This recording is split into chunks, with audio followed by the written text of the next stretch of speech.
हो नमस्कार. चला मराठी शिकूया या माझ्या यूट्यूब चॅनेलच्या माध्यमातून आज आपण इयत्ता पहिली न्यू पोर्शन तर सिलेबस बदललेला आहे.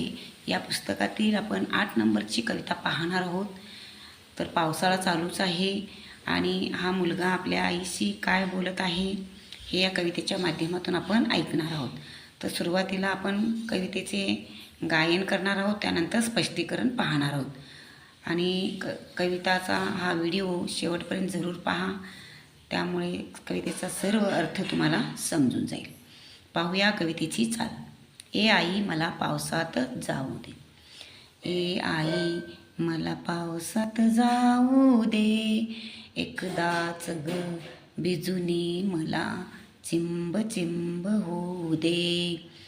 ए आई मेघ कसे बघ गडगड करीती, विजान भातून मला खुणवती, त्यांच्या संगे अंगणात मज खूप खूप नाचू दे.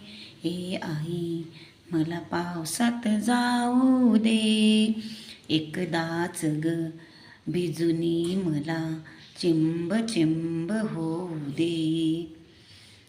ए आई बदकांचा बगथवा नाचतो, बेडूक दादा हाक मारतो, पाण्यामधुनी त्याचा मजला पाठलाग करू दे.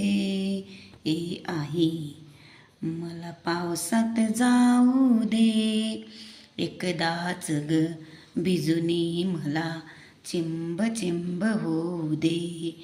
ए आई धारे खाली उभा राहुनी, पायाने मी उडवीन पाणी, ताप खोकला शिंका सर्दी वाटेल ते होऊ दे.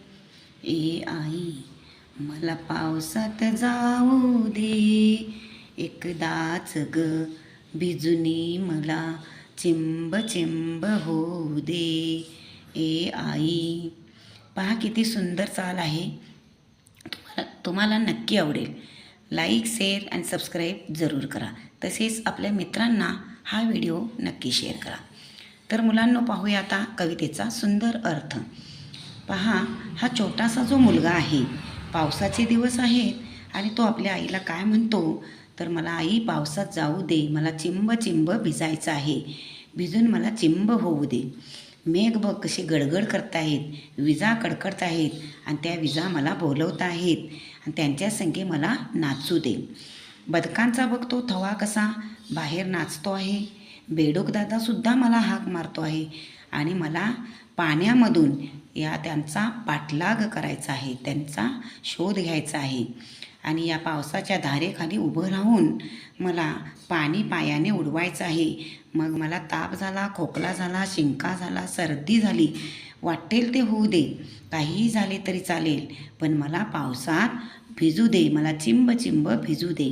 असं हा मुलगा आपल्या आईला विनवणी करतो आहे.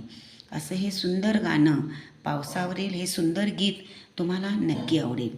आपल्या मित्रांना शेअर नक्की करा. चला मराठी शिकूया या माझ्या चॅनेलला लवकरात लवकर सबस्क्राईब करा आणि असेच छान छान व्हिडिओ पाहत राहा. तोपर्यंत आलेले सर्व व्हिडिओ पाहत राहा. सर्वांना मनापासून धन्यवाद.